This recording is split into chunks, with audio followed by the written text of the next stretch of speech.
برج العقرب لو مشي، هو مش هيمشي، هو هيمشيك من على وجه الارض قبل ما يمشي اساسا، لان انت وصلته لمرحله ان هو يمشي، فانت اكيد عملت حاجات كتير قوي وحشه.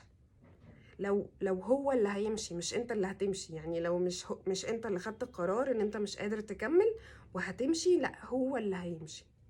طالما هو اللي هيمشي من العلاقة يبقى هو جاب اخره معاك، وطالما هو جاب اخره معاك وقرر ان هو يمشي، يبقى لازم يدوقك من اللي هو داقه. فهيفضل موجود شوية، يحاول يحسسك نفس الإحساس اللي هو حاسه بالظبط، يخليك تدوق الوجع، تدوق الزعل والقهرة اللي انت دوقتها له، يضايقك. لو كنت بتخليه يغير هيخليك تغير، هيخليك بالظبط تدوق كل الحاجات اللي هو دقها قبل ما يمشي.